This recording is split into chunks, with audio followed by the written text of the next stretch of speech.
As Hemingway said, there is nothing noble in being superior to your fellow man. True nobility is being superior to your former self. This ideal of nobility is one that all people can relate to. Who doesn't see a possible version of themselves that they aspire to? Who doesn't want to improve themselves? You might even know specifically what you want to improve. But how do you do it? Whenever a new year begins and everyone is more concerned than usual with self-improvement, New Year's resolutions are normally about more. They're about adding things, trying to build new habits. More effort, more willpower, more stress, and low rates of success. You don't have enough space in your life to always be adding more things. There's a limited amount of time and energy you can spend on anything that you want to do.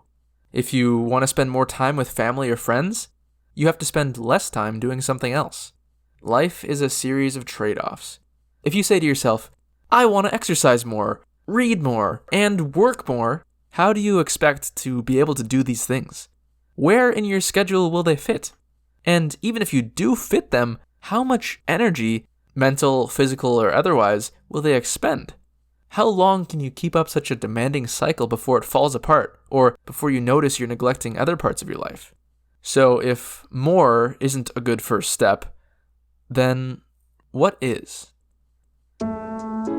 Adding positive habits is admirable, but cutting negative habits is probably better for you. And instead of trying to do both things simultaneously, it's easier to focus on one at a time. Before you attempt to cram a new activity into your life, you first have to carve out the room for it. You might as well get rid of something you don't like. Isolate a single bad habit and remove it. I'm not talking about glacial galliforms here. Once you identify a single thing that you should stop doing, whether it's smoking, eating Doritos, biting your nails, or sending unsolicited pictures of your genitals to strangers across the internet, start by just doing it less. Most of the time, people try to quit something immediately, and the sudden change in routine or lack of replacement pleasure make this disruption very unpleasant, so people can't maintain it. They try drastically to change their diet. After a week, they give up. They didn't feel right. They found it inconvenient. They say it's not for them. Their failure to change actually reinforces their bad habit. They can safely carry on the rest of their life thinking, I tried to change, but it just doesn't work for me. It's out of my hands. So make change slowly. Say you drink a lot of soda. Soda is obviously bad for you. I don't know anyone not on TV that would say otherwise. You want to quit. You drink 2 cans a day. Start by limiting that to 1 can a day. People's level of self-control varies, so even that might be too drastic. If so, look at it from the perspective of a bigger timeline. Rather than limiting it to 1 soda a day, try limiting it to 12 sodas a week. Don't just stop drinking soda. Cutting out a part of your daily habit is likely doomed to fail if you don't put something in its place. When you drink that second soda, drink tea instead, or a bottle of water, or eat an apple, whatever you like, as long as it fulfills a similar desire and is less damaging than the thing you're trying to stop. So, in that way, cutting bad habits is nearly the same thing as adding good ones. Keep up your limitation for a month. Then, increase it. Keep doing this until your soda allowance is 0. Keep doing this until you don't even like soda anymore. After 5 years of not drinking soda, you'll try a Coca-Cola and find it bitter and repulsive. It'll make you feel unhealthy, and you won't understand why you ever thought it was good. This is exactly what I did. Last time I tried a Coke, I couldn't finish it. This is great in theory, you say, but maybe just telling yourself to do a thing less isn't going to cut it for you. Maybe you require some way to trick your brain into keeping up with your changed habit. There are a few things you could try. Firstly, articulate your goal clearly. I'm sure you've heard of SMART goals. Use those. Make your goals specific, measurable, achievable, relevant, and time-bound. It's hard to accomplish a goal like get fit if you don't have a predetermined idea of what fit means. Something that I've found to be effective is the don't break the chain method. Print out a calendar, tape it somewhere visible and highly trafficked where you live. Every day that you achieve your goal, mark a big X on that day. Then try not to break the chain of X's. It becomes a game, and it makes your progress visible. You might break the chain every once in a while, but the possibility of beating your previous high score is enticing. There are also many apps that do similar things. To provide additional incentive, you could attach a reward to this. Every day you maintain your goal, put $1 or a quarter into a box. At the end of each month, take the money out and treat yourself to a movie. And if there's not enough money in the box, then you don't get to see a movie that month. If you have a very close friend or partner, another method is to have that person hold you accountable. Tell them your goal and tell them each day if you've achieved it or not. On the days you have, they can cheer you on and say you're doing a good job. The praise of others is good motivation. On the days you haven't, they can be slightly disappointed but encourage you to keep trying. If they have a bad habit they're trying to break, you can hold each other accountable. But the best method for forming habits is consistency. Keep your daily schedule as consistent day to day as you possibly can. Unexpected stress or boredom can cause you to slip up.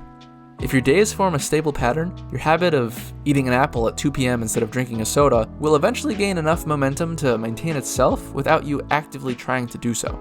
It will become ritual. The downside of a consistent daily schedule is it can make your days bleed into each other, and that chunk of your life will feel like one solid piece with hardly any distinguishable memories. You look back and the past 6 months feels like it was only 1 month. But after a few months, a consistently kept habit should be resilient enough that you can change up your days without losing it. Think of brushing your teeth. That habit is probably so ingrained into you that you don't forget to do it no matter how wild your day is. But it's important to remember that you shouldn't neglect the health of your months for the sake of your days. And don't be too hard on yourself when you fail. Promise to yourself that you'll do better. Be optimistic. Instead of saying, "I hate who I am," say, "I hate who I am now, but I don't have to hate who I am forever. If I try, I can like who I am this time next year." Once you've successfully targeted a few bad habits and improved them, now you can take a different angle and try to add something good, but only one thing at a time. There's still no possibility of just shoving things into your life, so it's still a replacement just like the bad habits were. It's the same thing, but with a different intention. Instead of first thinking of the bad thing to be removed, think of the good thing to be added. Maybe it's reading. Maybe it's exercise. Maybe it's learning a language or musical instrument or writing a book. Choose one thing. Now, think of a part of your day that is less beneficial than that thing you want to do. Maybe you mindlessly browse Reddit or Instagram for an hour a day.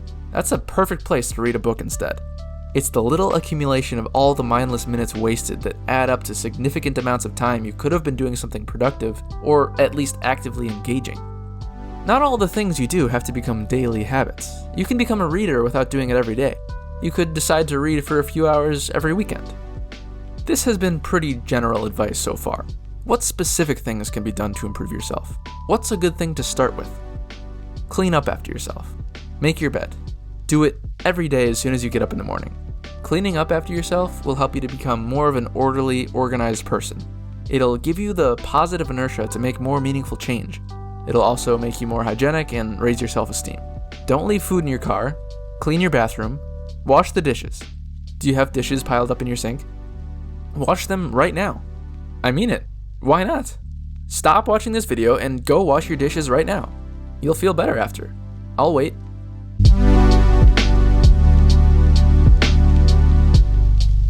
A simple thing to do is to take a look at your surroundings and find something that could be set right.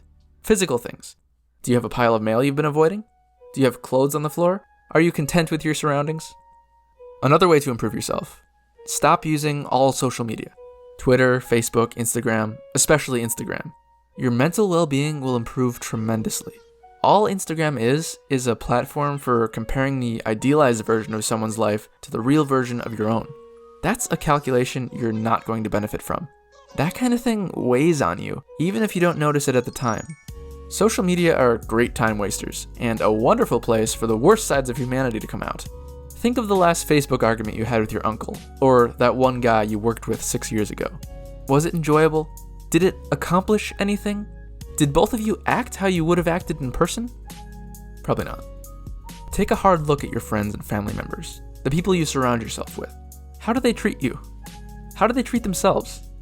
Are they trying? What's their outlook on life? Are they nihilistic or fatalistic? Or are they optimistic? Do they drag you down? Are they bad influences? Or are they helpful to be around? If, after close examination, you find that they produce a negative effect on your life, then spend less time with them. You don't have to cut them out of your life entirely, unless they're completely toxic. Just limit your exposure to them. The reason I suggest cutting out bad habits but not cutting out bad people is that they might need your help. You might be a good influence on them. It can be cruel to cut someone from your life, and cruelty only breeds more cruelty. And besides, they might be a bad influence, but that doesn't mean they're bad all around. It can be nice to hang out with them, fun, helpful even, but maybe something you can afford to do less of. And before you do something, ask yourself, is this a good way to spend my time? If the answer is no, do something else. Do a thought experiment. Look at your life and try to forget all the context, all the memories and history. Look at it from a different perspective. Just place yourself into your life as if this is your starting point, as if you didn't earn any of this and it was all gifted to you and there's no guarantee you'll get to keep it. Every moment determines whether you deserve it. What would you do differently? Would you appreciate what you have more? Would you treat your loved ones better? Would you work harder? Would you move? Instead of taking your girlfriend for granted, would you show her the affection she deserves? Would you listen to her more? Would you earn the love she has for you all over again, rather than coasting on it until it makes you both bitter and resentful? Take responsibility for yourself and your actions. Be honest. Each day, ask yourself, what small thing can I do today to be the best that I can be? How can I make the most of my life? If an answer doesn't come to you, that's okay. Just ask yourself again tomorrow. Thanks for watching this video. If you enjoyed this video or any of my other ones, it would be really helpful if you could share them with just one of your friends. And if you haven't already, please consider subscribing to my channel. See you next time.